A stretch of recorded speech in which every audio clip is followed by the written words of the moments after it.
What made you, I guess, like, so for example, Maurice was giving you these cases and again, it probably was like those, you know, the ones right at the bottom that he didn't want to do. Is like, all right, here you go, you take it, you try it out, right? What made you, I guess, different than, you know, what allowed you to actually win those first few cases, which, you know, he might have thought were like unwinnable? Because he was quite surprised that you'd won that first case, right? So what was it about the case and what was it about yourself that allowed you to come out there with a victory? Don't even know. I don't know. Nah, the main thing is confidence, I think. Confidence is everything. You have to have the confidence to take on the world. Don't underestimate nobody, but don't think that somebody's better than you and you can't do something what someone else can do. Even if somebody else hasn't done it before, there's a first time for everything. So that was my mentality from day one, I think. And even like I wasn't shy to go and ask a lady, can you help me? I don't know how to do a trial. Someone would have felt a bit ashamed going to someone else and saying, you know what, because I could have easily been looked down upon. But she was a good woman. I like her. And she told me what to do, bits and bobs. And I went in and I done it. So now we are in 2015 sometime. And Maurice now is winding down. He's doing his old bills because this was a general practice. Okay. Which means they used to do everything and anything. Anyone came in the door, they would take the case on. Anything. Okay.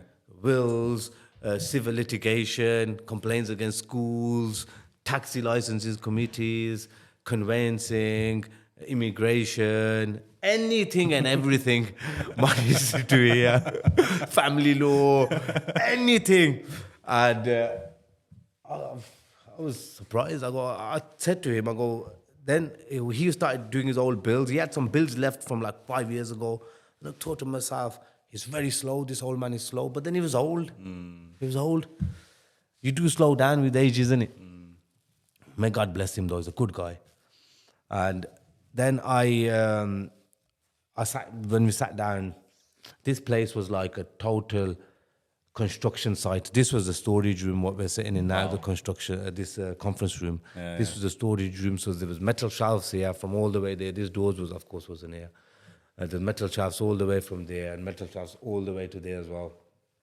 All metal shelves. For what? Just shelving? For files, old files, and there's rats here.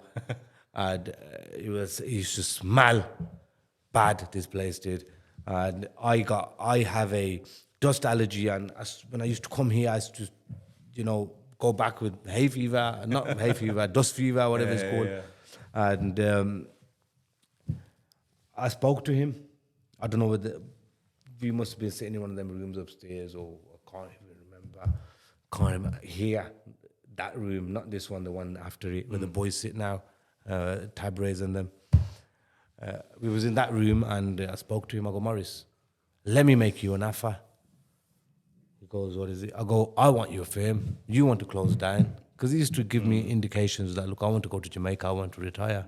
He had been doing it at that time for about 30 years, 28, 29 years. So you get fed up, don't you? I've had this firm for 5-6 years now, so I'm enjoying it right now. But at one point, I'm going to be like, you know what, it's enough. Because it gets to you, it's a very mentally draining job, this is. Yeah. Very mentally draining. People think it's a joke. And sometimes when I don't answer people's phone calls, people think it's a joke. I mean, sometimes I need a break, man. I need to rest my brain.